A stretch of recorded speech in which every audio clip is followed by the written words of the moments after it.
Hello and welcome to We Got a podcast about Dragon Ball from A to Z, from Earth to Namek to Sadala. We cover it all. My name is Randy. I'm Hellbuster Doug. And I am you, and you are Ken. I don't even get that one. We'll get into it, I'm sure. We're the world's strongest under the heavens trio de dangers here every other week to talk your ear off about fights, goofs, and everything else in the Dragon Ball cosmos. Doug, Les, what's new? How are you doing, What's up, man? buddy? I'm doing fine. Getting ready for the Thanksgiving week that we're coming up upon. Wow, I can't say that 5 times fast. But yeah, I got new internet. Not new internet, but finally got a new router that is going to give me good Wi-Fi, stable Wi-Fi at least. So I'm looking forward to messing with that. I just got it today, so I'm still crunching numbers. Ken, what's up with you? Dude, Super Mario RPG. That's all you need to know. Game of the Year material. They added just enough new stuff to like improve and freshen the experience, and they did nothing to detract from the original experience. It is very much still the same game, just with a new coat of paint and a couple of added features. I wanted to get that. I have no nostalgia for that game at all, but I just bought Mario Wonder and then just started playing that when Mario RPG came out. So I can't buy another Mario game right now. I'm already too involved. Yeah. But I mean, I resented Paper Mario for so long because it was not Super Mario RPG 2.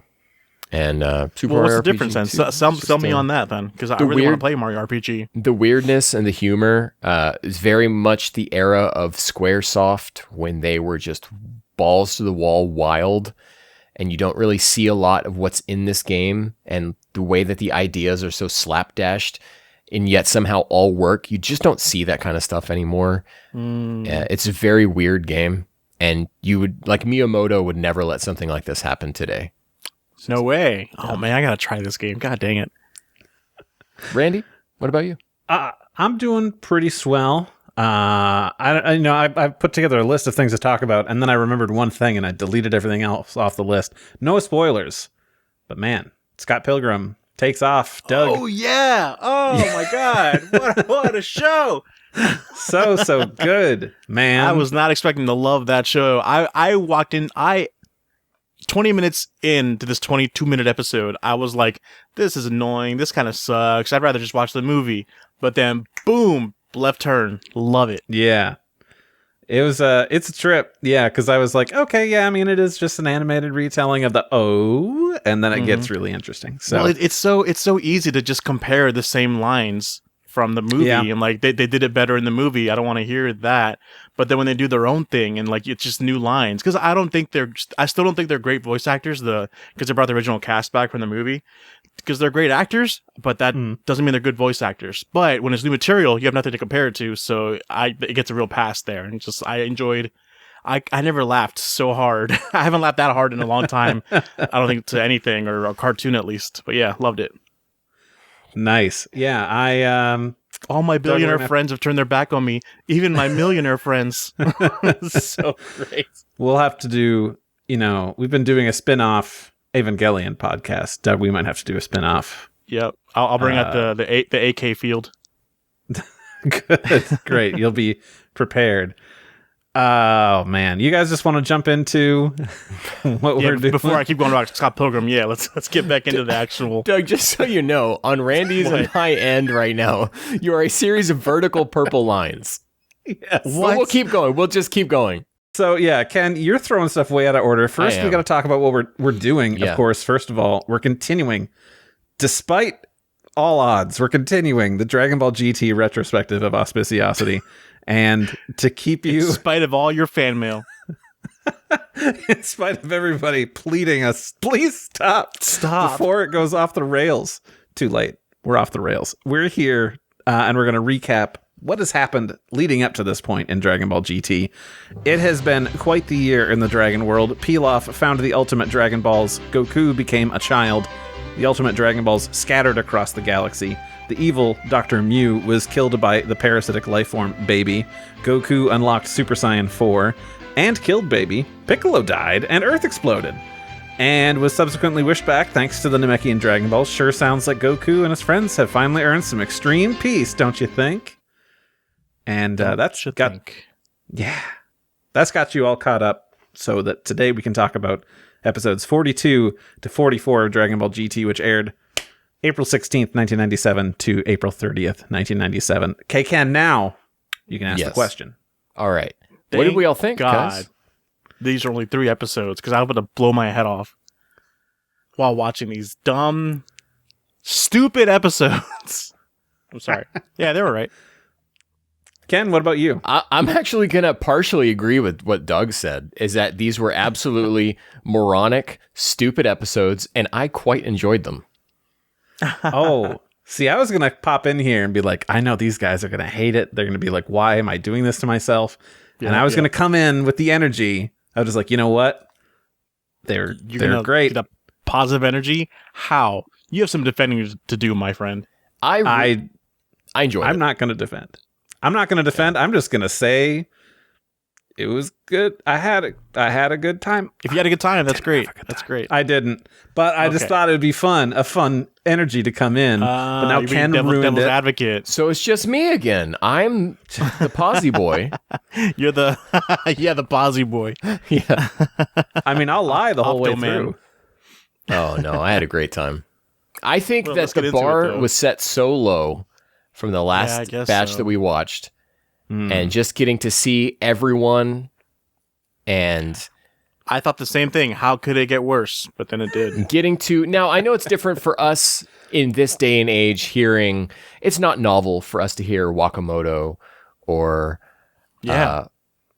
drawing a blank on Frieza, Nakao. Where you say Nakao, right? It's not novel for us to hear those voices again, but trying to transport myself into 1997 Japan, being like, oh man, because I probably only ever heard these guys in the video games, and like to get to hear them again in an anime, like wow, right? Impactful.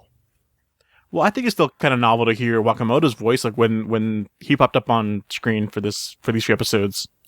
Yeah, I got a little excited. Getting to hear him not totally phoning it in was great. Yeah, it was great. Maybe a little bit. Like, oh, that's so. Yeah. I didn't think they were good, but I suppose they have their own strange charm, if you want to put it that way. We could just dive in. Let's start with episode 42. Die, Goku. Strong enemies are resurrected from hell. Do you want me to read this, or Ken, do you want to go for it? You've already started. That's true. I've started. Well, you get the next one, buddy. In hell, Dr. Mew is approached by Dr. Gero to help exact revenge on Goku and his friends. While enjoying their new peaceful lives on a revived Earth, catastrophe strikes as Trunks appears, injured from a fight with android number 17. Even more shocking. A hole to hell has opened in the sky. What machinations do the dastardly doctors have on the docket? Ken, really great rewording of my my recap there. Keeping the alliteration, which I was very scared you'd take away from me. Yeah, we're on this podcast, we love inviting you guys behind the curtain. And so, Randy writes up these episode summaries, but there was a question of grammar that I wasn't sure about, and it turns out Randy wasn't sure about either. So I just did away with it altogether and rewrote it, but kept the alliteration that we had. So, yeah. Thank you. I appreciate that. No episode recap, guys. Yeah, we go straight into a weird mountain with a smiley face on it. Was it a smiley face or a frowning face? There's definitely a face on this mountain in hell. Right. We call it Face Mountain. Face Yama. Face Yama, of course. Yeah, this is where... That is kind of cool to have that, like, cold open kind of deal. Like, oh, now it's a new chapter of something happening. Yeah. But... right off the bat, I was thrown for a loop. Where are the halos? I mean, they're in hell, but I suppose you're right. They do have... No, I think they do. Vegeta had a halo. Well, and they have also established in the filler where Goku goes and meets Paikuon, and then again during the Boo arc when everyone is cheering for Boo to beat Goku, except for Babidi, I think. I think he's the only one rooting the other way around. They all have halos. Yeah. So we have established that you have halos in hell in specifically Toei material. Dang. That all of a sudden in GT's like, well, we're just going to rewrite our own rules for stylistic sake. Right. Or they forgot. They done goofed. I did their GT goof. Yeah, I guess. But we clearly see Kaio. He's got a halo. Again, we see Piccolo while he's in heaven. He has a halo. This is skipping ahead. And then when he is sent to hell, his halo disappears. So they're very conscious of what they're doing here. Mm-hmm. But I think but it's not just, conscious yeah, of what they've done in the past. I think it's just so they didn't have to keep drawing halos on everyone. That I resurrected. think also because they're going to be constantly killing these villains, that giving them a halo kind of seems like it's like a sign of redemption or whatever, maybe. Yeah. So they didn't want to kill people with halos. So yes, go ahead. I understand why you guys may not have liked these episodes, because in my notes here, my catchphrase in my notes, In your notes, the first several bullet points are just questions. Yeah, Because this episode goes so fast, throws us right in, doesn't answer anything. And some stuff they do address, but other stuff you're like, well, but why this? Like the halos, and Giro just knows about Sufurians. yeah. yeah. Like that. Mine is also very full of questions, but the second question I wrote is, well, it's not even a question. It's just a definitive statement. This whole thing, and this isn't just this opening part, it's all the episodes. This feels so fanficky. Oh, yeah. It's just 100%. so ridiculous. Look at And the quality of writing. Yeah. It's just, so it opens with Jiro, Garo, and Dr. Mew, and immediately Toei's like showing their laziness in their design choices for characters. It's like they're admitting, hey, these two look alike, right? Yeah, and now they're gonna meet. Like, why are you showing us your hand? It's so embarrassing for you. you got to lean into it. Otherwise, people are going to make fun of you more. That's the reason why. Yeah, I guess you're leaning into it. That's the thing. Let me ask you guys a question here. Should Yeah. Giro really have that much against Goku? I was thinking the same for Mew and for a lot of other villains too. That in this whole GT arc. Well, Dr. Mew, I get him having a grudge against Goku, but I'd be more angry at Trunks, quite honestly. yeah, but for Giro, right? Garo, it's it should be like Vegeta and maybe Piccolo, everyone but Goku. 17 himself. Yeah. So Gohan, if the whole angle they're trying to play up is that he's mad about Cell. Well, Trunks and Kuririn killed Cell in this timeline, and the guy who killed the main Cell was Gohan. So why is so the thing I settled on mentally is that the Goku angle for Giro is just to get Mew to side with him. Oh, you think it's just material Yeah. to get him, to entice him? Yeah. Okay. And I think Guess so. that does come up in a later episode where Garo is talking about like, and now we can make the ultimate android. And then Mew's like, well, don't we have a monkey to worry about? So I think you're right. I think Garo is just kind of angling it for I like Mew. that angle. Yeah. Yeah, you're right. You're right. You know, I'm all about finding. I remember that answers. scene where like Garo, like it doesn't seem like it's this high priority to get Goku until like he sees that Mew is disinterested. Yeah, It's like, oh yeah, and also to kill Goku.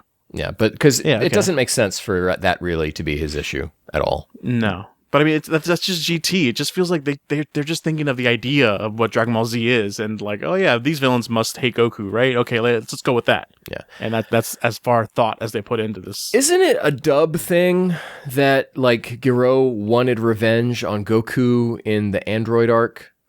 Yeah, That's a Yeah. dub thing. No, Yeah. because Or he is- is programmed 16. Oh, that's right. specifically. Okay. So he did have that, but I feel like nowadays his anger and revenge should. There's a few other Yeah. people he might want revenge on first. I feel like he's moved on from Yeah. that. Exactly. Yeah. That makes sense. Moving on from that ourselves, I don't know if I missed something here, but like after this whole hell thing, we get a shot of like a city and like kids running around, and then like a city street like in a suburb, and everybody's in this house. And my thought was, whose house is this? Like, it's not Bulma's because she lives in this giant thing, and it's Isn't not it? like they're clearly cooking, like Chi-Chi is cooking. Mm-hmm. Yeah. And so I'm like, but Goku and them, they live out in the middle of nowhere. It's showing and that then it Mao isn't- Pao's got. And it wasn't until later when they finally say that, like, Trunks was like, I was coming to Goku's, and I'm like, this is Goku's house since when? Did I Yeah. miss something here? So let's go back to the end of Z, right? That's what I was thinking. Yep. We're at the epilogue, which opens with Trunks going to Gohan's house, looking for Okay. Goten. Hmm. Which kind of leads me to implies to me that Goku, and Chi-Chi, and Goten, and Gohan and Videl with Pan all like live together. It's different than in Super, where Right. Gohan and Videl and Pan and like Piccolo hangs around on the swing set, live in like this mansion type thing that Satan bought. Satan bought for them. Yeah, so it's much more kind of in with the epilogue of Z. I think that this is where this is just where the Son family lives. Okay. Oh, so it's all just it's all just them. Okay, I gotcha. Because I guess we didn't get a big wide angle except for end of Z, but it was just like their house with a lot of other houses added to it. Yeah. I just did not remember any of that. I was so confused. It's like, is this like Gohan and Vidal's? Well, it's different. It doesn't feel like they're on a mountaintop anymore, though. It just feels like they're on a flat. Well, they have the mountains in the background, but it's very flat. There's other houses right next door. I'm like, where are we? Okay. Speaking of where people live, Kaio has his planet back. I didn't even catch that. Yeah, which should he not? Well, so for us now, again, with having seen Super, right? We know that they explain Kaio getting his rebuilding his planet, and then Beerus is like, "Why did you make it so small?" And Kaio's like, "Oh, I kind of liked it that way, or whatever." But in GT, it's just he's got his planet back. We don't explain anything because the last time we saw him was him on like wherever they were during the Afterworld tournament stuff. I can't remember if that's the Grand Kaio's place. Oh, like with the other Kais and everything. Yeah, just chilling with the other combatants. Because that's when he was like, "Here's what I heard about the Ultimate Dragon Balls guys, so I can deliver this information." That's the last thing we'd ever seen of him until now. And so I mentally transport myself back to the year 2013. You guys, it was a decade ago, watching Battle of Gods, trying to do the mental gymnastics of how this movie could still happen and GT could still work. I'd be like, "Oh, well, then they explained episode 42 of GT where Kaio has his planet back. It all fits. It all fits. They thought guys. About it. Super Saiyan God doesn't override Super Saiyan 4. See, I had tried to do this thing of like combining stuff because when Trunks arrives, he's like, "Oh, it's in a fight with 17." And my thought was, how does Trunks know who 17 is? And then I was like, "Oh, Super confirmed." Super, so they did see each other because he was a ranger. But they addressed that. I'm glad they actually did address that in this episode because it did come off as like he knows 17 is what he shouldn't. But then I hate how he realizes it though, because doesn't he say like that's similar to 18's key? Yep, 17? And I was furious right on the so spot. many reasons. 18 doesn't have key, right? Like it's it's similar to you, so you must be 17. What is that? What connection is all right, here's my explanation. All right, here we go. Okay. Bring it home, baby. President of Capsule Corp. They have all sorts of technology. He has mechanical implants which allow him to sense energy of androids. Capsule Corp glass, like Google Glass. Yeah, kind of. In his but in contact lenses, and so he can sense the energy of a perpetual machine working inside. Oh my god. Well, I'm also thinking like you're not supposed to be able to feel the ki of 17, 18, the androids or whatever, Jinzo Ningen, but they fire ki blasts, right? Can you not feel the ki of a ki blast? You can, right? No. It's a ki blast. What else is it but ki? You can't sense the ki of ki? It's Robo-Ki. Yeah, I guess Robo-Ki. Doug, I agree with you there. I think maybe the intent is that they, like, Cell couldn't find 16 and 18 because they were just lying low. They weren't firing beams or anything. Right. So I think that's probably the way to read it, is that once 17 started firing off beams, you have to assume at some point that Trunks witnessed 18 training or something. Who knows? But who knows? Yeah. Speaking of things that don't make a lick of sense, guys, this hell hole has opened up in the sky. People start freaking out. This one dude starts looting a shop, and you know who stops him from looting is Vegeta. Yes. I don't know. I think he's turned into a big capitalist since living with Bulma. That's strange. Yeah, he's like, that's property. He punches that guy in the face. He must be able to control his strength now, because remember how he destroyed that bag in the tournament? Like, just a little tap, kaboom. So Vegeta punches a guy in the face. Won't pay for a taxi, but this guy's not allowed to loot a TV. So not allowed to, all right, it's a little hypocritical. That's Vegeta visited America for a minute. It's got big libertarian energy. Anyway, this is not We Gotta Politics. This episode is so stupid, right? I hate everything about the logic behind this episode. Like the whole concept of new 17, right? That he is immediately, very clearly mind controlling our 17. Right. But they don't address it at all. You have reintroduced 17 as a speaking character, well, I guess he spoke a little bit at the end of Z, but like as a main character again, and just right off the bat, he's evil. He doesn't say anything, so if you don't remember, you could just be like, oh, he's been evil the whole time. No, that's not his character at all. Yeah, but so they have just gone in a really strange direction with 17 here, and the way that they're communicating what's happening to him. It feels like there's an episode we skipped where we didn't introduce building Hellfighter 17, how we opened this hole, because it seems like, okay, we're going to combine their energies and that's going to open this hole, but the hole is already there. So I don't know how that whole thing works. That's true. Yeah, they needed to yell at each other for the hole to open or for the portal in the hole to work or something. And we could have showed what 17 black key around him looks dope as hell, though. It is dope, but it is key and it's wrong. We can't show that. That's incorrect. That's the Hellfighter-ness, connection. Like the Hellfighter. We should have showed what 17 was up to and then him getting mind controlled, but no, you're right. It's just suddenly like he beats up Trunks and he's loving it. He loves doing this crap. He loves it. He's been wanting to do this for a while. There's a lot they should have shown because several months pass in between Mew and Garo meeting, and then all of a sudden... Well, there's doing two things. One, they were using machine mutant theories to build Hellfighter 17, which is interesting. And two, they were brewing hell wine because they have wine or something in champagne glasses that they're sharing. Like, where did you get that? Yeah, I like that. Congratulations, sir. Here's your wine. 17 was supposed to be way stronger than Cell. Did you guys know that? This is like one of the craziest retcons in Dragon Ball. I don't think... Okay, isn't Cell... He created Cell first as like a very like larva thing, then went to like 17, 18. So it would be suffice to say that 17 was... He's saying like 17 was meant to be stronger. Then he had to revert back to lower scale androids with 19 and himself by taking away the energy inside him using the palm thing. Like he's meant to be the strongest, but... But Cell from the start was built to absorb 17 and 18. Them? Maybe that was late a firmware update that he installed there. Okay, yeah. Makes sense. The computer told him. Right, exactly. That computer told Cell a lot of wrong things, I think. But not a good therapist. But because 17 didn't like Garo, he's not complete. Yeah. I guess there was going to be more surgeries down the line or something to complete this, and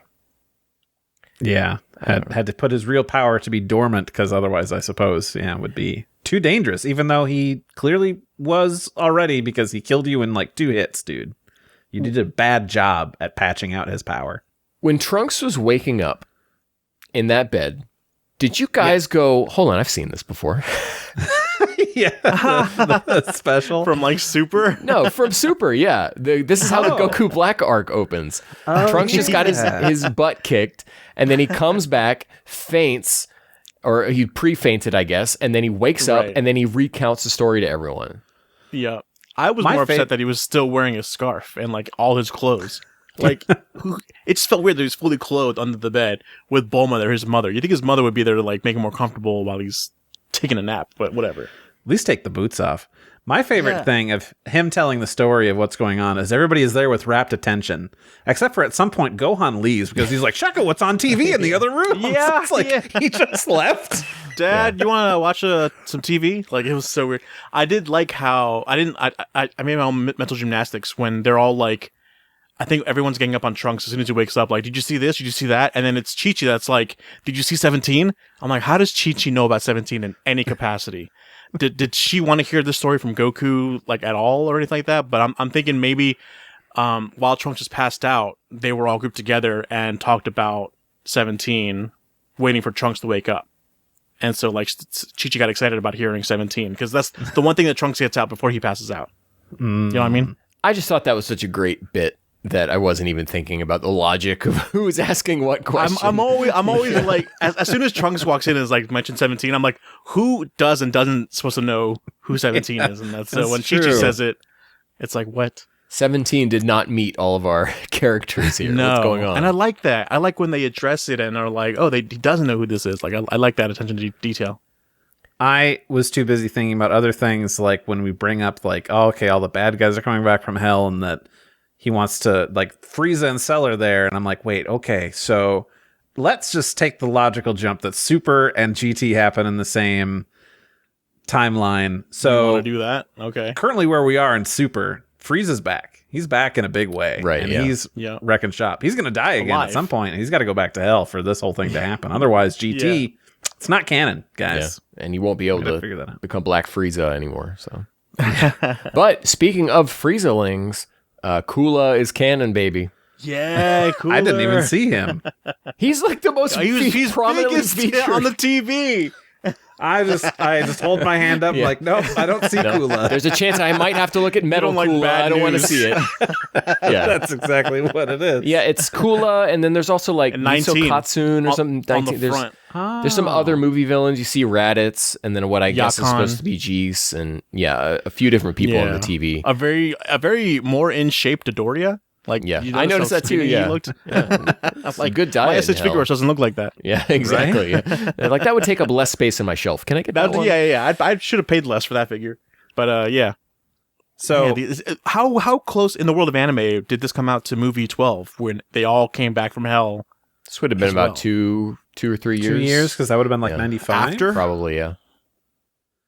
That's So, so I mean, weird yeah. to do it again. This is the first time we're bringing it up. This is very clearly inspired by what they did in Fusion Reborn, as far as like Yeah. all the dead are back, except Broly came back. I would be as bold as say not inspired. They just forgot and then did the same thing again. Maybe, yeah. I still Bet you. like the idea of all these dead people coming back. It's always Yes, fun if to they see them utilize it again. better, Yeah, but they don't make it fun at all.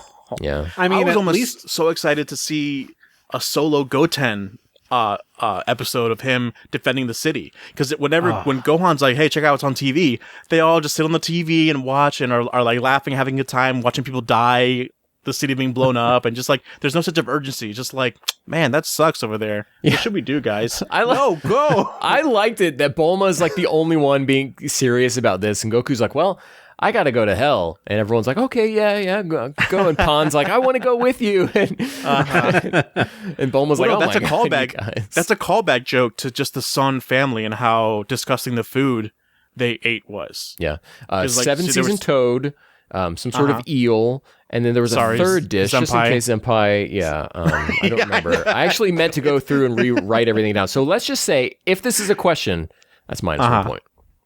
You didn't say all three, so if his matter. question is about all If three. we predict the questions ahead of time, whether or not we answer them. But that was more of a because you could see it was Pan that was like, oh, can I go? And then it was Chi-Chi that like was like, oh, you're Waku Waku, aren't you, Goku? Yeah, it's I like that. It's that kind of like dig. It was great. so they fight some bad guys. Pawn actually gets a win because she takes out like blue and metallic and some other. Let people. me ask you She just something. like breezes by. Okay. Let's talk about power levels, guys. Should here we Mr. go. Satan be able to take on Battle Jacket and Sergeant Metallic? That's a think toughie. So I don't know, honestly, man. They're think so. robots. I feel like It'd be- Mr. Satan could punch through Battle Jacket. It'd be a battle. He karate chops through all Yeah. of those tiles, man. except for That's one. He could take some true. metal. That was movie 9, yeah. I would want to see that battle as opposed to just Pan just kind of like barely skimming through them and then blowing up. Yeah. Ultra Instinct versus Super Saiyan 4. Boring. What I want to know is like the low level guys, how they fight Yes. with each other. That's more interesting to me because then there's a lot more like strategy and thinking about how you do Yep. stuff. So Yep. just something to think about. Audience, let us I would know. love that too. Should Mr. Satan have run, or do you think he could have taken both those guys at the same time? Well, he's also an old man too. He's not in his prime anymore. Dude, regardless, he's the world champ. He could do it. He's the world champ. You're right. He beat Cell. You're right. Yeah. Can't forget that, guys. So Goku goes to hell. Garo and Mew apparently already tied up all these Oni. I guess that was. Yeah. Oni. They're Pokemon. That's true. They can only say their name. And then, They did oops, that in hell Z as closes. well. Hell closes just as the doctors in 17 leave, and now Frieza and Cell have shown up. Lame trap. Did they mention beforehand, before Goku went into the hell, that Frieza and Cell were going to be there? Yes. Yes. They did mention it, like, oh, come fight me in Frieza and Cell if you dare. They Yeah. told him, come alone and fight Come these alone. dudes. The most trappiest trap of all traps. Oh, yeah. Oh, they know it. Yeah. But he's Waku Waku. He's going to do it. He's Waku Waku. Yeah. Yeah, surely Enma Dio could fix things for him if he got trapped. Yes. We'll get to why that. did it cut to him and he's like, I'm out of my control. This is your only control. This is your job. You're not trapped in a jelly bean this time, dude. You can you can do stuff. But before we find out dumb. that Enma Dio is powerless, Blue Velvet. Blue Velvet, so good. New ending. New outro. Yeah, man. I don't know. I prefer our second ending for animation. I just like everybody walking around, having a good time. Which gets reused in this one. Yeah. Yeah. Like walking through like Yeah, the book the spine manga thing. I'm like, panels. what? Yeah. We're Boring. doing that again? Yeah. Man. But we get so much redrawn Toriyama art. here, Yes. including yeah. one of Toriyama's concept pieces for GT is redrawn here. It's The one so with the beautiful. giant. Yeah, Yeah. I love They this had ending. those weird stop motion though, like the end of Harry Potter 3, where it just kind of freeze frames with a blur effect Yeah. on it. Oh, It's kind yeah. of weird. Yeah. Whatever. It's artistic, Douglas. I mean, EDs are usually not like a lot of movement, a lot of animation. You know, you're supposed to be reading the credits like a good boy. Blue Velvet in C Kids back in the day, we had to get our MP3s and our .rma files from Kazaa or LimeWire or Napster or Bear share. there was another one with like a bird, I think. It was something, not Twitter's, SoulSeek. So we had to use these different things to get our music from. And one of the most popular Dragon Ball ones you'd come across were like Hikari no Willpower, Chala Head Chala Jungle Fever Mix, stuff like that. And then there would also be Blue Velvet. And so like way before I even knew what the song was supposed to be, I downloaded it and listened to it and fell in love with it. And I was like, this is Really? the hardest Dragon Ball song ever. And It was in my workout mix for a long time. Yeah. I loved it. Blue Velvet's So- incredible. Doug, you like Blue Velvet? I didn't get to listen to it because I had to speed watch this for tonight's recording. Yeah. That's fair. Happy like You'll to- get to it. We like to talk about the Doug GT experience here, and it's definitely wake up, cram everything at 1.5x speed, occasionally go to the restroom Always and miss half the day of it. of. Yeah. Maybe fall asleep. Yeah. Maybe, yep. Skip the Maybe ending. install a new Nothing happened router. today. Yeah. So, Listen, man, it's a journey. We love you. Thank you. It's we just like we like to go over exactly what is going on in Dougland. So people are like, why is he Ken's not always seeing this? Go into his notes. I have no notes. I'm always just winging it because I just watched it, so it's fresh in my head That's Yeah. true. as Well, I'm let's jump skimming in- through it. To remind yourself, of course. Ken, why don't you tell us what's up with episode 43? the Demon Warriors of Hell, Cell and Frieza are revived. Which, I mean, is more kind of like they return. They're not really revived. They're still in hell. Yeah, but And they're there. Clouds. Doctors Mew and Garo successfully goad Goku into entering hell alone, while our half-heighted hero flies headlong into certain danger. Earth's remaining defenders must protect her against the rampaging, resurrected villains of the past. Back in hell, Goku attempts to take out the doctors right away, but they escape with their new number 17, leaving Goku alone to fight a powered-up Frieza and Cell. I gotta say, Ken, you added more alliteration. Bravo. Yeah, thank you. Way to go. Alliteration. Last Wait. episode was like I'm hype coming! right at the ending when like you see Cell and Frieza and like, oh Yeah. man, here we go. Like It's gonna be so awesome. good. It's gonna be drawn so well. You're gonna love every frame of this next They're episode. drawn so boys. well from what we see at the very ending of the last episode. So let's talk about that, guys. Let's talk Okay, about This it. is not our first experience with the studio known as Doga Kobo, but in the past where we have seen Doga Kobo, Yamamoto's been around to help and correct some war crimes committed by this studio. He's not around for this one. And so as animation director, boy. we have Noboru Koizumi. Dang, you're gonna call him out by name? Oh yeah, I'm calling this guy out. All right. One Piece fans know this guy as the character designer for the anime for approximately the first 400 or so episodes. 402 episodes, he was the character designer. Whoa. The beginning of One Piece? Yes. Okay, I love this guy. Continue. Wow. No, I disagree with you wholeheartedly. I think he Oh, no. is a bastardization of Oda's art. And I much Improves it. prefer. No way, dude. Civil War.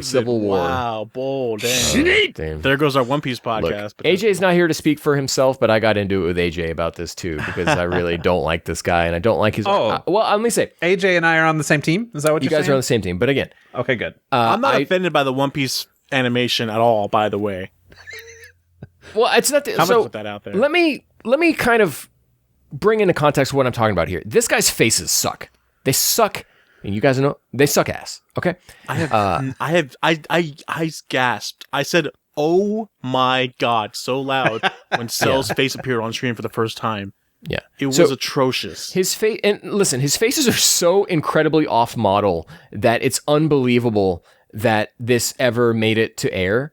Did they have the character sheets, or did they come up with the character sheets, draw this, and then take it away? They're like, "Wait, can I see that again?" Nope, that was your one time. We shredded it. You got to do it by memory. So I'll sell by memory. I've talked about how Studio Cockpit is my favorite animation studio in Dragon Ball, and they are also notoriously off model, but they are also drawn well.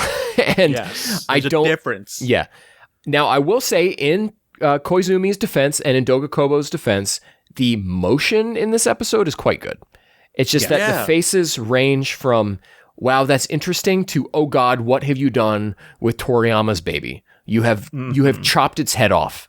Is what you have done. You have destroyed this child. So we really go. Point. It's just Why all does over the Frieza place. look so weird in this as well? Just I think it's Cell a simple gets face structure. Cell is the worst, but Cell's the sometimes worst. Frieza. I think Frieza just doesn't have lipstick, and that makes him look extra weird. There's something weird disgusting going to on look with at. his face for sure. I think we have seen the last of Cell and Frieza looking good. I think. No. well, yeah. Once we We'll get to it. to the Budokai openings, Oh wow. like two, then they look okay. I think we're done with Cell and Frieza in this franchise, possibly. This is potential for such cool like choreography or fight scenes, or like even like a freeze frame fight between these three characters, and we don't really get anything. I don't remember. I remember this fight occurring back when I watched it 20 or so years ago. I couldn't tell you a single thing about it. Like they fought. I don't know what they did, but they fought. So There's some cool shit, I would say. one of the things that we're going to be discussing here as we get further towards the end of GT is this series falling apart, I think. And for instance, Uchiyama used to come around every 4 to 5 episodes, right? Mm-hmm. As we were on a rotation. Where we're at now, he is going to be every 2 to 3 episodes with Koizumi episodes thrown in as well. So I think this series is falling apart, and they just moved their studios around, and the studios that we liked are not going to be here as often. They're off doing other stuff, other series. It's a shame. It's a travesty for sure, because like there's a lot of parts of GT that's like, you guys got some really good art going on here, and then that was one of its big redeeming features, and now even I recall mentioning that like I used to like looking at GT at the time was so bad because we had nothing to compare it to because of Super, and like, oh, this is actually pretty enjoyable. But now I'm like, damn, everything is just bad. Yeah, even the Yamamuro episodes are starting to be not quite as strong. So Yeah. sad. he reached his peak during that the what was it, the lewd fight. Then Yeah, that was after great. that, and like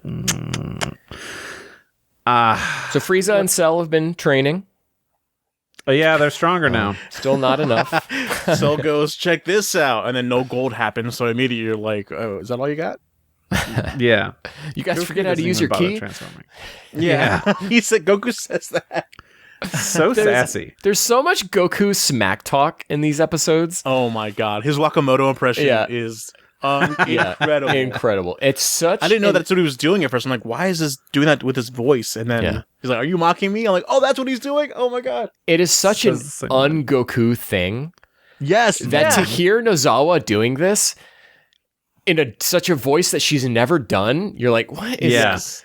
What is going on? I'm like, did she forget she's supposed to be voicing a kid? Oh no, she's intentionally doing this to mimic Cell's voice. It's so great. Astounding.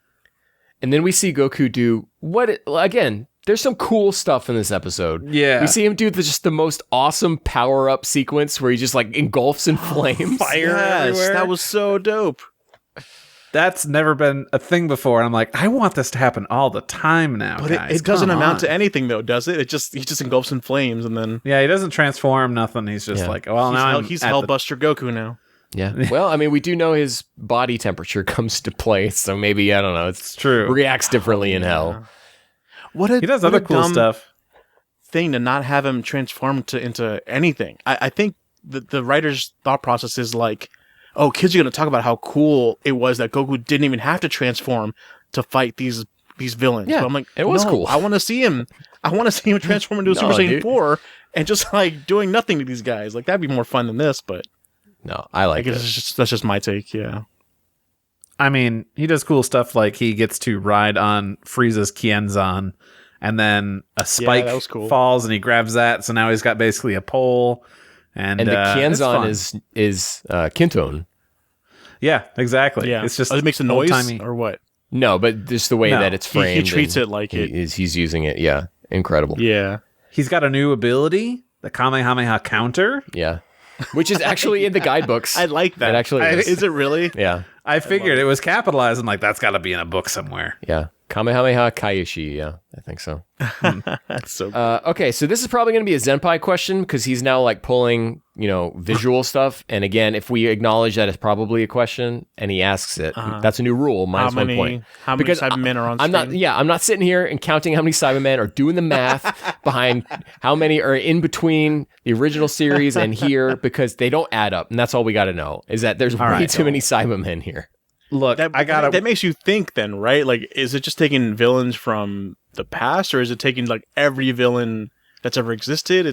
Why is it just so condensed? It's so dumb. Look, I got to take you guys behind the curtain again. We got to take a minute here. Ken plays the meta of Zenpai trivia, and I got to tell you this. So I was talking with Zenpai today because I was like, hey, I'm sorry, we're doing it a day early. Is there any chance you got some trivia for me today? Yeah. I come, begging, please, sir, more trivia. And he's like, I can fit it in. And I'm trying to stay impartial because I also take part in this discussion, but I moderate the trivia portion. But he's like, so I was thinking about doing this, but I know that Ken's gonna do this. I'm like, you guys are both playing the meta game. There's a big chess match right now. You're driving yourselves insane. I love it. I'm here for it. It's great. I love it too. It's good. I love it. Ken's always trying to stay one step ahead. Yeah, just you two. You're on it's Elle and Kira all over again, but it's for Dragon Ball trivia. Yeah. When's that foot massage happening? Yeah. Walt and Gus. Yeah. Randy. See, in Breaking Bad, there are these. Anyways, they Walt and Gus. Yeah. Classic characters. I love Goten and Trunks just being together, hanging out. Yeah. And they're just like watching everything, and Oob's like, "What are you guys doing? Take this seriously." And then you think back, like, oh yeah, Oob is younger than Goten and Trunks. Oh yeah, big time. By like a considerable amount. Yeah. He doesn't look it at all. And he hasn't lived the life that these two have, and so he doesn't understand why they're so just like lackadaisical about everything. Right. Yeah. It's like this is their first rodeo. For them, it's another Tuesday, but for Oob, it's like something's happening right now. Yeah. And because, the last time Oob was involved, Baby was around, and things did not go so well. So he's like, I got a bad track record right now. I need to help out. Right? He's got to redeem himself somehow. I love Gohan's entrance here against Rild. Like that kick that he does to save Pan and Satan. That was drawn so well. Why wasn't the whole episode like that? But I still freaking hate that his outfit is not a cardigan. He looks so dumb as like a business suit or whatever. You know what I mean? It should be a cardigan. I don't even know what that's supposed to be at all. It doesn't look like anything. Cardigan. If you look in the manga, it should be a cardigan, and it would look way more natural than whatever he's wearing in this anime series. Gohan choices were made, and Gohan and Rild felt like it could have been such a satisfying fight. Could have been if we had more episodes to work with it, like to have literally any dialogue between these two. Nothing. And Rild be like, I could have killed your daughter, blah, blah, blah, and just really get Gohan's gears going. Why did they rush through this arc so quickly? I mean, Doug, I think by this point, they were like, GT's going to end. We're just going to rocket through this stuff. Rocket punch. Yeah. And sad.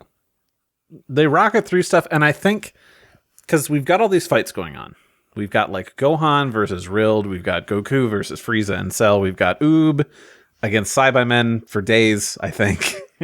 And all of this. Blasting away so many of them. There's just like, there's so much stuff going on. And then all of these fights seem like we're just playing the hits. So Goku takes out Cell by blasting his top half off. He takes out Frieza by riding the Kienzan through him. Gohan gets his arm immobilized, which we've had to happen twice already before, once against Cell, once in the Trunks arc, or the Trunks special. The future. Yeah, exactly. Nappa shows up. He blows up a city the exact same way he did when he first showed up, and then Vegeta just takes him out. Which, no dialogue.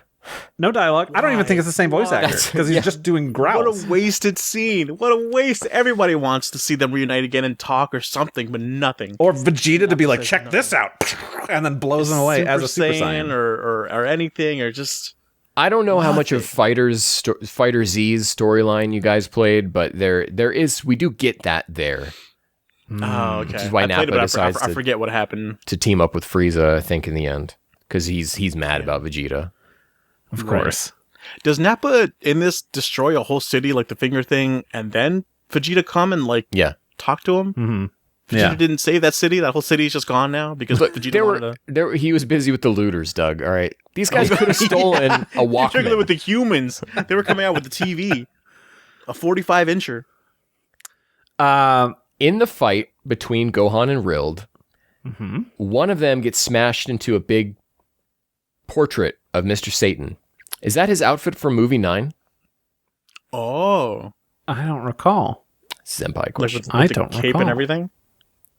Yeah, because the red cape. I do believe he has the red, or maybe it's even purple in that movie. But yeah, I think it is.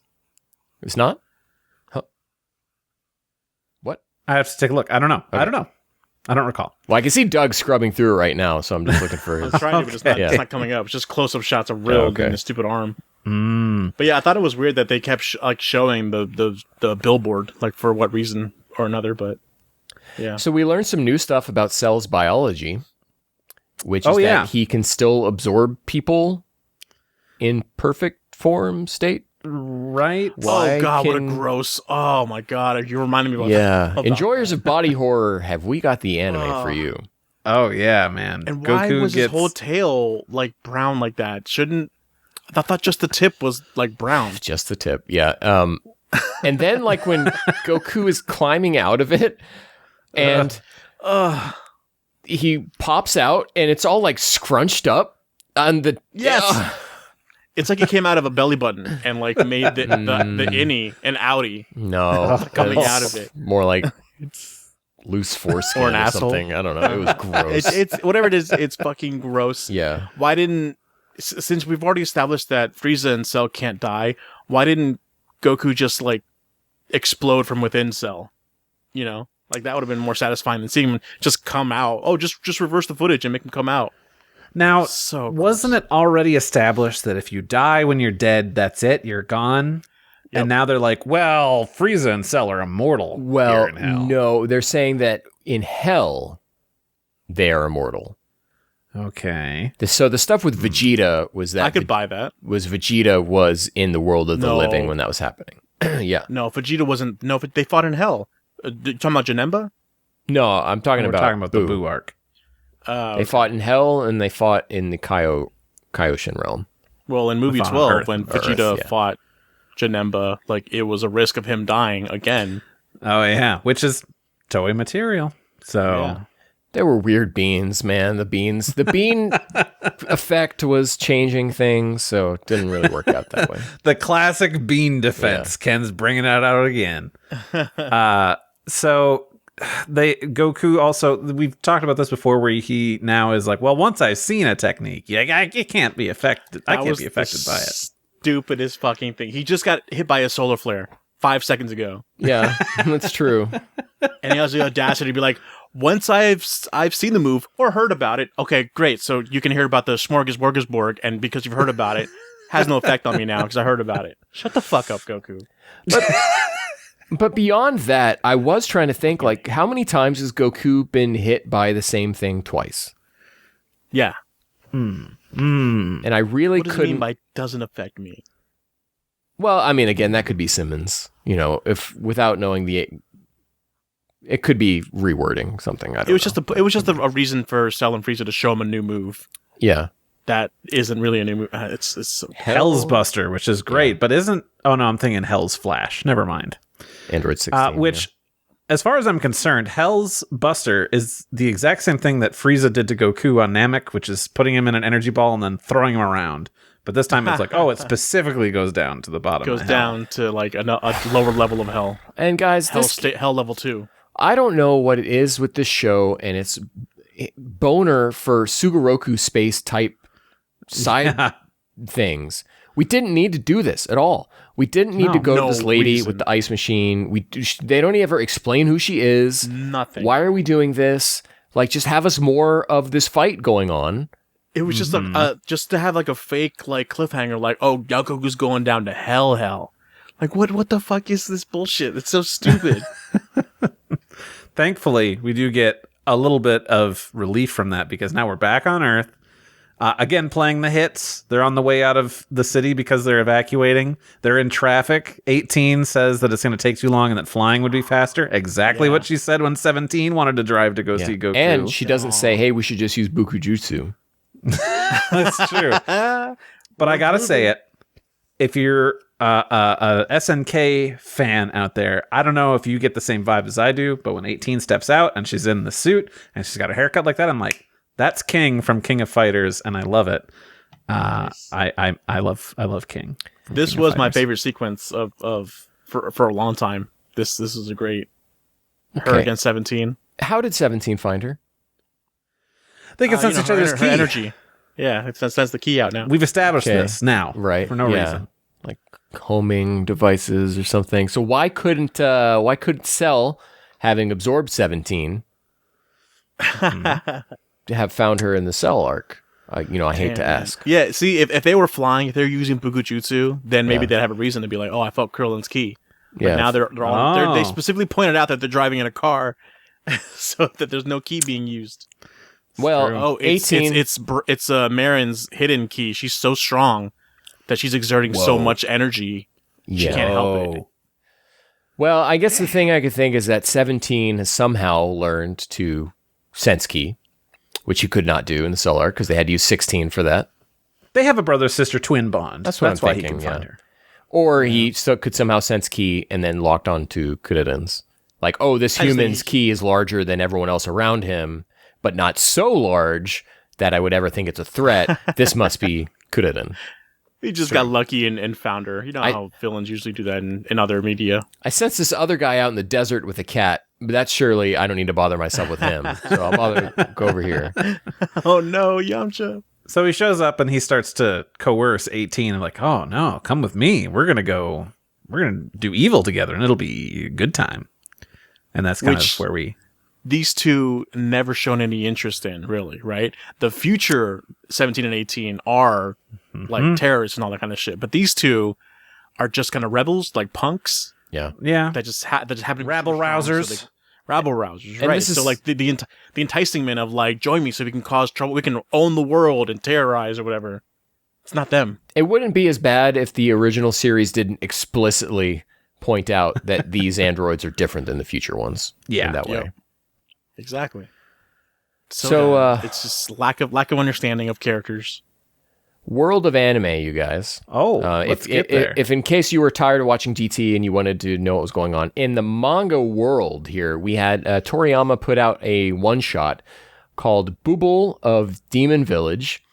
Oh, that one. Yeah, of course. Now this has never been released in English, and I don't think it's collected anywhere either.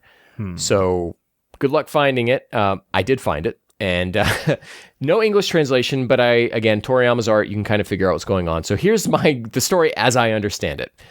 Booble is this demon-looking guy, and he's got a demon brother, and they live in Demon World. And they have a little spaceship or thing that they can teleport around, and they go to the human world, and they spy on the human world, and just because they think it's interesting, I guess. They witness like this robbery going on, and they meet the robber. The robber sees their little alien thing and goes into it, and all of a sudden he's in the demon world, and then the police chase him into the demon world, and then Booble's parents come out and get the police to go away, and then the robber and the robber's girlfriend, whose name is like Zurosu or something, she decides to live with the robber, and then they live in the demon world with Booble, and they have a kid. The end. That's it. Wow. Supposedly, Koa, Booble.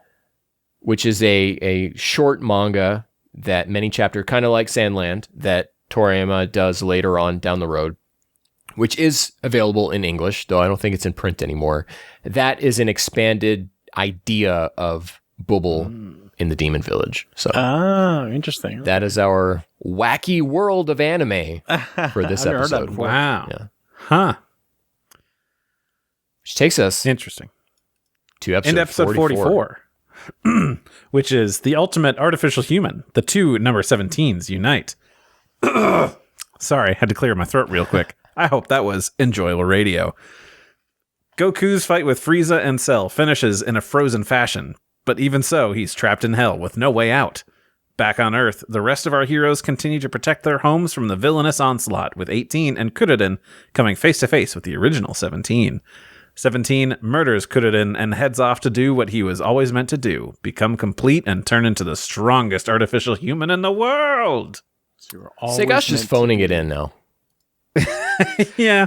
Who's that? Segasha, the animation studio behind this episode, I think this the is some of their artists. ugliest work. I think their Frieza and Cell are like a borderline abominations. I think Frieza particularly. 18 looks god awful in this episode. It's the ugliest of a good animator. Yes. Of the good animators. Compared coming off of 43. Yeah, Yeah. this Godsend. makes it look incredible. I think from they're that. done. I think they've moved on. It's a different anime. They're just here for the paycheck now. Yeah. Yeah. So we left off 18 being coerced by 17 to join her, but Kuririn snaps her out of it. And he also almost snaps 17 out of his whole thing, It's our first. We're just going to murder him. It's our first indication that 17 is being mind controlled. Yeah, Yes, the first it is. time. It's our first time. 3 episodes Jesus. deep into this. Yeah.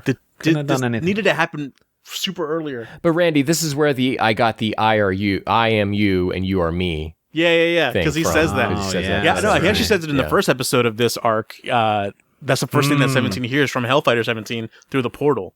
I'm like, what is this, Persona 5? And then How do you guys feel about Kuririn dying here?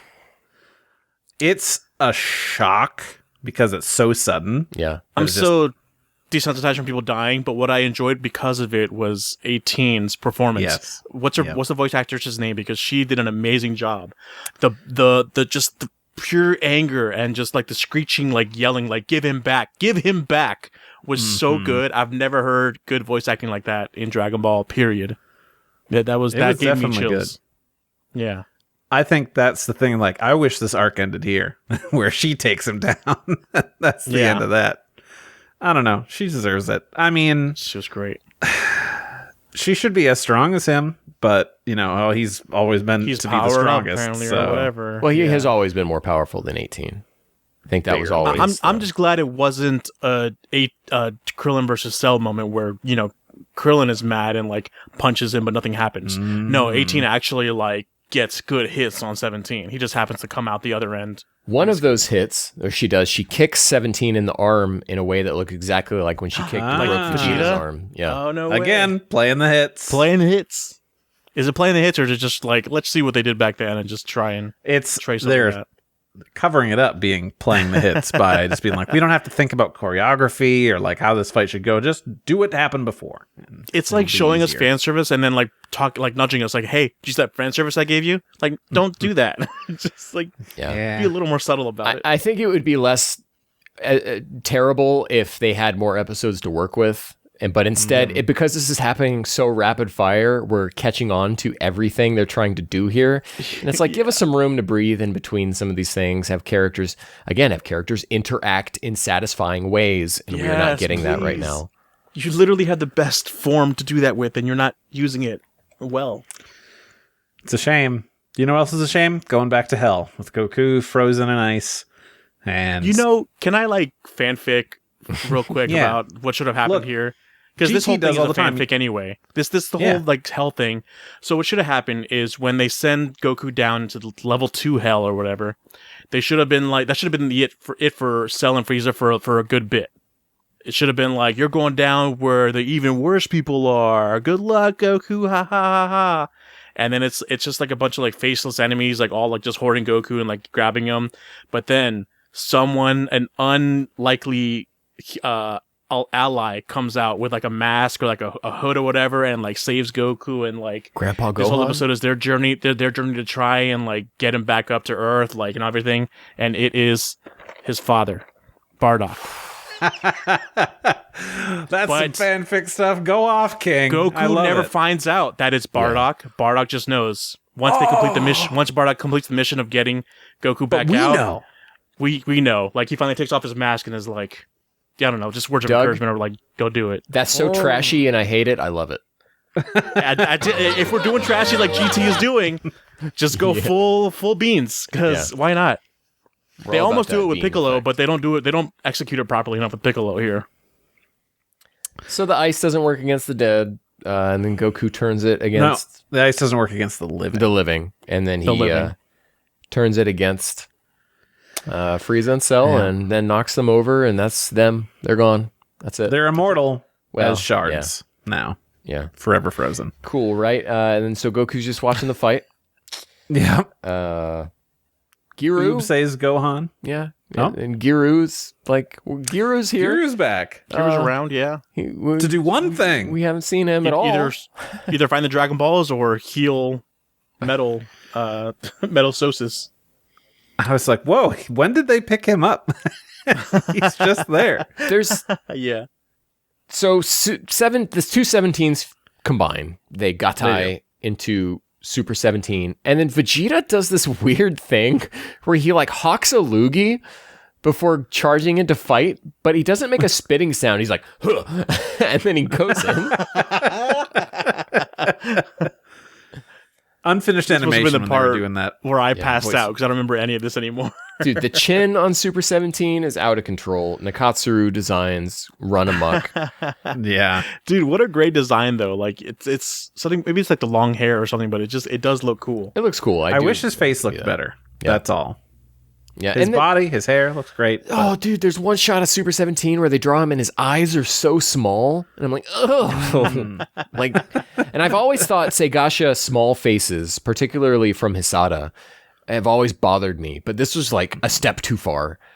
Oh man, it's what was it? Will Smoth with his face real compressed. You know that one meme? It's like 15 years old. Never mind. Goten and Trunks team attacks. I'm just going like bullet points here because I sound like I didn't enjoy this as much as I did. I really did enjoy these 3 episodes, but yeah, dude, these 3 episodes are like straight trash. Yeah, but it's enjoyable trash. Yeah, I liked it a lot. I feel like in Super we would have gotten some comedy moments of like Goten and Trunks fusing and then failing immediately or whatever, but we don't even get that in G. They don't even give us that satisfaction. Everyone wants to see this teenage Goten, or I guess adult Goten and Trunks fuse, but they never give it to us. Ever. But you know what we do get? We get when everyone powers up and their auras are all gold, except for Oob, who's got a pink aura, baby. Yeah. Hey! I love to see that. That's good to see. Consistency. So Goku is like, hey, Enmadayo, get me out of hell. You're the king here. And Enmadayo's like, I can't. A great power at work between this world. There is a great power at work between this world and the other world. And then they show a Dragon Ball cracking. Yeah. Implying that the thing that's keeping this from happening is not 17. Not anything about this arc. Something going on with the Dragon Balls that is preventing Enmadayo from doing anything. Which are somehow linked between this world and wouldn't that be cool if they found a way to link this arc with the following arc in a great way and not just a dumb... Man, that'd be great. Way. I'd love that. I wish they'd try that. Yeah. But alas. Yeah. I do like the Piccolo Daimo bit. That was great. Look. What I mean, where he's just like, send me down there. It's like, I can't. You're in heaven. He's like, just kidding. I was Piccolo Daima the whole time. And he's blasting everything. I like that. I dislike, and I'm sure the next episode when they talk about what's happening. It's so dumb. And Medaio, the guy in charge of this whole place, I don't got the power to do that. But Piccolo, who's just a dude who showed up like a month ago, is just like, I'm pretty special actually, and I can do that. Let me down there. Like, what the hell are you even gonna do? He is a former deity, so is worth of one world. Yeah, and Medaio is one like world. Yeah, the whole afterlife. That's his jam. Yeah, so, I gotta say, I'm scrubbing through the episode right now, just like looking for stuff. I must have scrubbed through 5 times of Super 17 landing. It's a shot of his feet. It's just hitting the ground. Oh yeah, that must happen so many times because I've been randomly clicking through different points of the episode, and I see just his feet.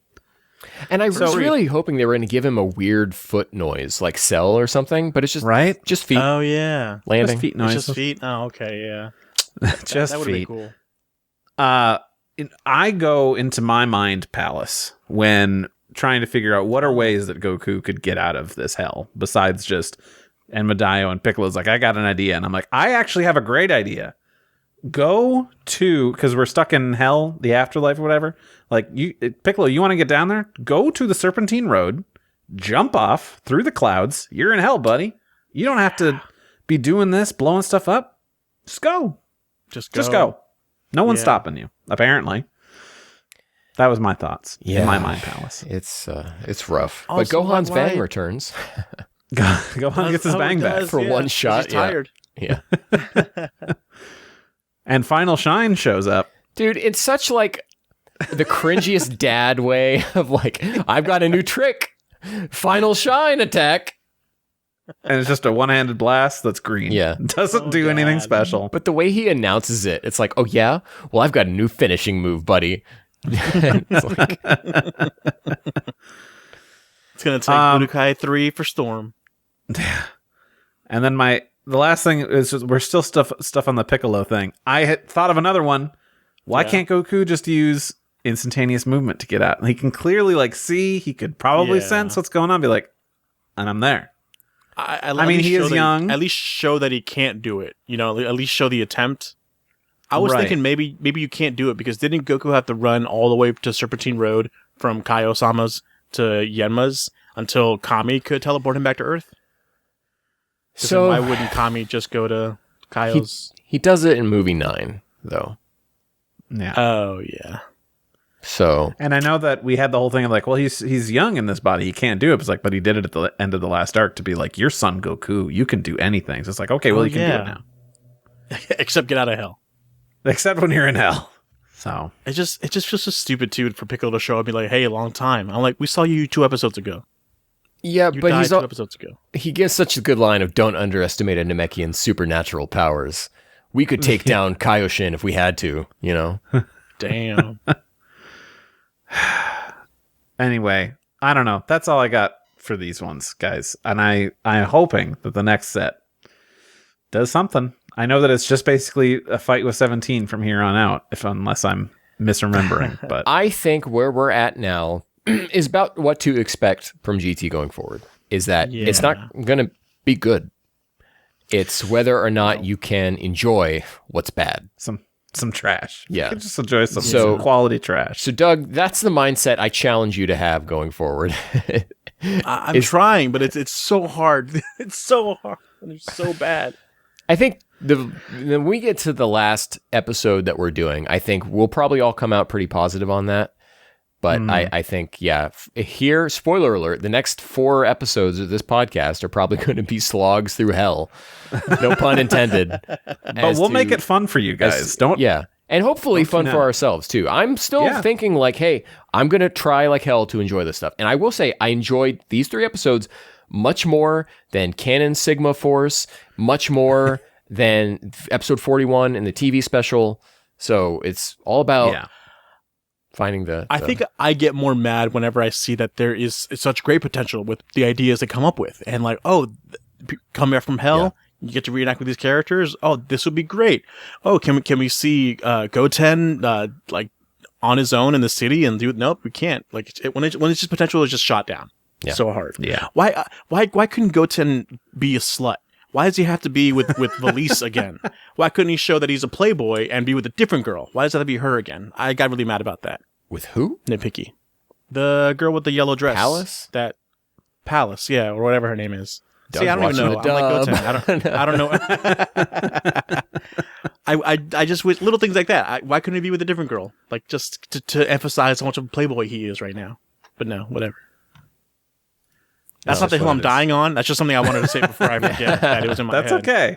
I appreciate it. Also, Let I wish Goten be a 17 slut. I wish 17 and like regular 17 and Trunks in the very beginning, they had a good fight. They didn't. Like 17 just owns him because he was taking care of his driver or whatever. Yeah. Oh, well, hopefully the next stuff will be good. But we've got some good stuff right after this break because we've got trivia and your thoughts. So stick around. Boy. We'll be right back. All right, we're back. And we're going to start off with things that you guys had to say about these here episodes that we were tackling. Ken, as always, handles putting out the call for people to give us a shout, asking if you've seen Dragon Ball GT episodes 42 to 44, the first half of the Super 17 arc. Make sure to let us know your thoughts. And so we've got one here. Ken, why don't you tell us what Cage had to say? Yeah, Cage says, I had a false memory of 17 shooting Kuririn with a gun. So maybe he does have a gun later or earlier on in the series. That thought alone was far more entertaining than anything that happened in these episodes. This arc is a train wreck so far. Yep. I mean, we're not really disagreeing with you. No, but train wrecks are fun to watch. Yeah, they are. I think, yeah. Like Code Geass is just one giant train wreck on a train wreck on a train wreck. And it's a fun series. Train wreck. I would have loved to have seen 17 shoot Krillin with a gun instead. It would have been more of a fuck you than just a regular key blast, I feel like. Right. But yeah. Doug, do you want to take this one from friend of the show, Tanuki Joe? Absolutely. Tanuki Joe says, this is my favorite arc of GT because it feels the most like Z. Why don't I just watch Z then? Right? Yeah. Does it feel like Z? Does it? I'm going to speak for Joe here and defend him in court of Dragon Ball law. And I think he means just because everyone's around. That's fair. Yeah. We've got the whole cast of characters. Yeah. I think Joe would say, not what I meant, but I will take that anyway. Thank you, Ken. Jacob Sawyer says, Happy Thanksgiving. Right back at you, Jacob. I liked the meal scene with Chi-Chi making the food. Great number 18 scenes. I liked the 17 design with his coat. Of course, always a classic. Gotta stay warm up in those mountains. The plot feels like it could have been for a fighting game. I feel a bit of a lack of build-up, still vainly hoping for better oob and go tanks. Yeah, it does feel just kind of like, and here's reasons for all these toys to be punching each other. I think in some way this is kind of like what the Fighter's storyline was. You were bringing that up, Ken. Yeah, Spiders Z. Yeah, that's exactly what it is. This also made me realize, this makes you realize how many scarves are around in this. Trunks is such a scarf, fighting another guy with a scarf, and it's just, there's too many scarves. Everyone just thought in Toei, like, how to make someone cool? Make them wear a scarf. Yeah, it was the fashion back then, dude. Yeah, you remember 97. the 90s? Yeah. 97 was scars for days. I wasn't cool, so I didn't wear a scarf, so I didn't understand. Let's bring it back. You know, everything's on a cycle. We got to be hitting 97 here soon. Get your scarves now before they're sold out. That take away your idea of Trunks now wears a scarf because he was cool with 17 before and like took inspiration and like wears a scarf now. But now we find out they never even met until this moment. Yeah. And then I'll take this last one here from Nerdy Norwegian. I remember everyone hating this arc, so when I saw it myself, I was pleasantly surprised by the good character moments and quick pace. For me, this arc in general is not the worst, but not the best that GT has to offer. I mean, the pace is quick and it is short. So I thought because it was quick and short, I would enjoy it more. And so far, not the case. The good character moments are quite good. Which 18. is, there's just not enough. And there's a lot of 18 scene, so good. I think it was ruined almost immediately after that when 17 hits 18. The voice actress also makes another like belching like scream that she got hurt. Like it was too real. It was like, I was like, whoa, all right, take it back for that. I can get it for the Krillin dying scene, but I don't know. I don't know if you guys caught that too or not. But when she like gets smacked to the ground and is like bouncing, like like the final blow that 17 gives her, like she like screams, like you should listen back to it. It's guttural, just as guttural as the give him back lines. It's like, no, don't do that. That's too much. Yeah. You guys ready for the trivia? Yeah. I'm going to say... Senpai ready for all the answers. I keep ragging on you, dude. So I'm going to say I'm not using my notes for trivia. Whoa. You use notes for trivia? Yeah, I was allowed to in the past few episodes. So my iPad's going right here. No notes. No notes. Here we go. Then it's a fair game. I'm going to read the back of my Bardock figure, see if the answers are there. Again, we're given great trivia by a friend of the show, Zenpai. Here's my Kaio. And he's got his Kaio. And how the game works, obviously, it's trivia. I'm going to read a question. These two boys are going to try to see who can answer it correctly. New wrinkle in the rules for the last couple of, last month or so, whatever. I don't remember when it started. If the question covers something that we talked about in our natural conversation, Zenpai loses a point. So that's how it works here. Our natural conversation of me unnaturally bringing it up. Because you two are in a constant competition of the minds. Let's see how we fared. All right. Question number 1. Vegeta punched a pillager in the face as he was trying to escape a store with a big box. What was written on said box? Oh, dang. Okay. All right, Zenpai. Man, I know I saw something like that, but I think it just said something like GT on it. I don't even remember him having a box, so that's... He was pillaging, but he didn't grab it. My answer is GT. And Doug says, I don't remember him having anything. So the answer is WTV. Oh, okay. WTV. You had a letter. They make TVs too? In addition to being a network? Hold on. We need to get... Someone's got to vertical integration here is out of whack. We got to do something about That's why Vegeta punched him in the face. He didn't like the capitalism aspect of that. Next question. Joji Yanami plays 3 different characters in episode 42. Which ones are they? Can you name all 3? All 3. Which episode is this for us? Episode 42. That was the first one that we talked about. Man, so who does he play before he was Kaio? There. I mean, he's the narrator, Kaio. That's one. Yeah. But who else? Who was he before Kaio? Who else shows Oh my up? god, speaking of the narrator, I just remembered something that's stupid about but we can keep going. So what character brought back from the dead spoke? I'm going to guess, and I'm going to say he's one of the Oni. Interesting. No, I'm going to say... Dang it. What voice? I'm going to guess Nappa. The voice actor that didn't narrate him first. No. So you got 2 of 3. The third one is the King of the World, the World King. Oh, okay. He also plays him. Oh, that's right. He's like, don't panic, as he's sweating. Don't panic, everyone. Is he the forever voice of the king, or? I don't know. I think so. I think I've always heard him as Joji Yanami has played Today him. I learned. Yeah. Did you guys catch in the episode where Piccolo comes back at the very end? Piccolo shows up, says, hey, what's up? So here's something, well, what's up? The narrator then speaks like, Goku, something, and then Piccolo talks again.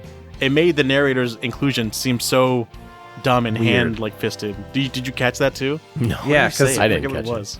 I don't remember what the narrator says, but having the narrator talk when it is not the ending of an episode is so rare. And then having that happen, it's like, what was the point of that? Like it was used beautifully with Gohan, right? When it was like he was explaining, like in Gohan, or Vegeta. Awaken this power, like against Cell. Yeah, it's like, but Vegeta in this started it was weeping. Yes, yeah, like that too. Yeah, it's the same Other thing little here, bit but of trivia. It came off so dumb. Other little bit of trivia about Joji Yanami. Babidi also shows up in this episode, but he does not have a speaking role. And Joji Yanami has played Here's Babidi another bit of Joji Yanami. On this Kaio figure, they sculpted his butt. Nice. Whoa, he's got cheeks. He's got cheeks. He's cheeked up. Dude, he's got cakes for days. So I don't know. Anyways. Dummy get thick. that figure. All right, next question. Mr. Satan pulled a very overloaded handcart as he was frantically trying to escape his mansion in episode 42. The first person to answer with one of the objects present on his handcart, besides just luggage, wins the point. So Zenpai is calling the shots here. Yeah, he has a photo of himself. You got it. You get the point. Nice. Other possible answers: a trophy, an umbrella, a lampshade, and a table. Yeah, of course. Nice. You never know when you're going to need a table. All right, next question. What do residents of Hell apparently have access to? Is this a joke question or a real question? I'd say it's a real question because we talked about this. So Zenpai's losing a point. What do they have access to? Access to? Yeah. In Hell. Oh, a winery. Yeah, fancy glasses, which can serve a red beverage that might actually be blood. I don't know. I said it was hell wine, but Jesus. Next one. There is an animation error in the scene. Tell me when there isn't an animation error in these episodes. Right. There's an animation error in the scene where Trunks' car is assaulted by 17. What is that error? Oh, don't they color someone's hair wrong or something? That's not what he's pointed out I'm here. thinking of Cell. I'm thinking of Cell later. Was the driver driving on the wrong side of the road? Ooh, that'd be a good one, but that's not it either. Ken, do you want to give it another try since you were self-correcting? No idea. All right. Trunks is wearing his suit trousers before the attack, but then wears his white shorts after 17 makes the car crash. He did not. Change his pants. That wasn't the error. He's in the middle of changing. Yeah. I see that's not an error. He was going to go see his friends and Goku and everything. An animation error is when Vegeta is killing Nappa. There's a frame where Nappa's eyebrows disappear.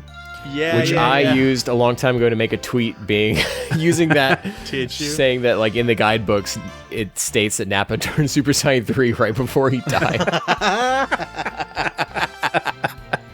Genius. That's the content that the guidebooks need to point out. The scene with the car crash also contains a lore continuity error. What one is that? And he's going to lose a point for this. He's going to lose a point? Zenpai loses a point for this one, yes. Repeat the question again? The scene with the car crash also contains a lore continuity error. Oh, what is that? Yeah. The key. Yep. Yeah. Trunks says 17 has the same key as 18, despite none of them having readable key. I had this one in my notes, and we skipped over it, but that's okay. What is written on the building destroyed by Yakon? I had no idea. Is that the one with GT?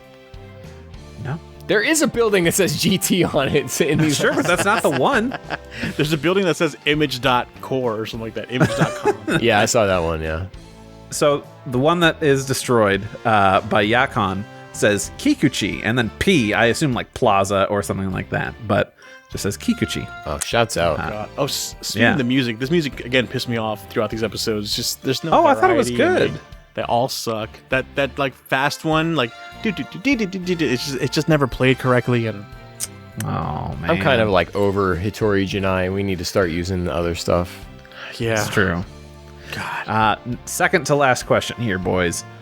Which of the resurrected enemies shouldn't have come back from hell? Oh, is he saying Kula? Is he trying to argue Kula? No, he's not. Trying Which to argue one Kula. should not have come back? Probably 19 because it's a Jinzo Nigan. Yeah, he has. See, that's what I said, but that's not what he has here. But I'm going to accept that one. He says Sergeant Metallic, since he was a pure robot and not a cyborg. Black also shouldn't have come back with his battle jacket, and all the other Red Ribbon mooks shouldn't have come back with their airplanes and machines either. But yeah, they 19. clearly rebuilt those in hell. That's true. Those are the Hellbuster versions. They got fancy glasses. They've got to have stuff to make. They're planes. down there. They have Garo down there to build all this stuff for them. Also, why is it Garo's like, I'm the smartest scientist ever? And it's like, yeah, on Earth, but I feel like the world's a big place, and right? I don't know. I didn't like that. What are the 4 steps of the hellish pilgrimage? I thought about writing this down. And then I said, I said, after a certain point, I have to start actively trying to enjoy these shows and hunting for the obscurest of trivia. Yeah. So I have no answer for you. You have a little bit of fun in doing that, but I get you. I don't know if I said this during our Ava podcast, but in case you haven't been watching our Ava podcast, you should. There's no trivia when we do our Ava podcast, okay? None. And I'm watching these movies brain poisoned that there's going to be trivia coming down the line. And so I'm like looking at all these little details, and there are tons of details. That's a lot of little details to look at, yeah. So I'm trying to like deprogram myself out of that way. So I don't have an answer for you about these 4 steps. That's so funny. This whole thing, Ken, I think has ruined you for enjoying media, and I'm so sorry, but there's no turning back. We've got 20 more episodes to go. I'm so sorry. Doug, do you have a guess on these 4 steps of the hellish pilgrimage? No. Just picture it. What does Goku go through? So he goes in the sauna, which is the boiling, the stew. Yes. Yep. Then he gets tickled. That's 2. Then it gets frozen. Well, that's 4. Yeah. So we're missing number 3. And I don't know. It's very similar to another one. There's no needles. Gets made into soup. Sugoroku. He gets made into soup. Doug? Yes. So the soup is actually the first one, is the boiled alive hell. The second one, the tickle hell. 3 is the scorching heat hell, which is being put in the sauna, right? Because he was initially taking a bath. I think Ken and I were thinking the sauna one was the first one with the boiling one. Right. The sauna, then the soup, then the tickling. He thinks he's in a sauna. He thinks he's in a hot tub. Bath. Yeah. He's in a hot spring. But it's actually there's a separate scene of him like in a sauna. Yeah. I think so. Does he have like the comedy towel on top of his head and everything? There's the scorching heat hell, and I can't remember what exactly the indicator of that was. But then there's the freezing one. And then why does this even exist? Why? I'm gonna give it to you. I'm gonna say you got the point because you got most of them, and that one's confusing because we know they're keeping Dragon home. That's right. Someone's got to be. Someone's got to be. Guarantee you, no one is. Oh man, you guys are doing great. You guys are hanging in there, and I love going on this journey with you guys, and I love going on a journey with you guys. And by you guys, the second time, I mean the listener, the watcher. I love going on the journey with you guys, and you guys. You sound like a crazy person for a second. That's me getting punched in the head because I can't think anymore. Your segues are unmatched, Randy. Thank you. We're going with you guys and you guys. Nailed it. Thanks for listening. Second set of you guys, which is gender neutral because we welcome all here. We love interacting with you and keeping you in the conversation, talking about our favorite franchise in the world. Posted us on our socials at We Get a Pod, and you can email us at wegetapod@gmail.com. Thank you to Rifti Beach for letting us use his hip hop track Kakarot theme remix hip hop track. See, now I'm doing the Randy. You can find that track and other great music by Rifti on his SoundCloud. Ken, where can the people find you? You can, if you go to Saber_Breaker on Twitter, you can find him retweeting my stuff. I do that because I support my friends. Yeah, so go to Randy's page and you can find me there. To then find Ken's page. Perfect. Yeah. But Randy, and I guess he already gave you your shout out of your I guess, but also I go onto that website for 2 reasons. 1, to check the things for this show, and 2, to retweet my friends. Because I hate that place. I'm on Threads. Username is? Come check me out on Threads at Saber_Breaker. Same bat time, same bat channel. No, you're supposed to do Detective X because he gave you the same. Whatever. Nope. And I'm Drbaz Doug. Everywhere else. So everyone, thank you again for listening to what a show this was. Wow. And this will be coming out after Thanksgiving, but we hope you had a good one and that you your bellies were full. And if you don't live in America, well, then I guess you didn't have Thanksgiving. But, so have a happy Thursday. Sucks to be you. It is now the holiday season, guys. We're going to be rocketing have fun through with your health care. Going forward. And check out our Ava podcast if you're interested in that. We're into the rebuilds now. 1.11 it's really fun. Should probably be out before this one comes out. So that's up. So 2 episodes in, you can watch those, watch the movies first, then come in and listen to us kind of go off about them. So we're on Threads, which I don't know if Randy updates that, but we're also on Blue Sky. I'm bad at it. So make sure you like, comment, subscribe, let your friends know. Let your friends know. You got a lot of traveling ahead of you, right? This is the holiday season, okay? So you're going to be on planes, trains, and automobiles, right? And so you want to make sure that you're listening to We Got a Podcast. So we're going to keep you awake because you're going to be driving along and we're going to be trivia and we all like knives out at each other's throats. And that's going to keep you energized to get home safely. Okay. So let your friends know because you don't want them being safe. Okay. Yeah. And then as always, leave us a review on Spotify where we would like to kind of increase our listenership.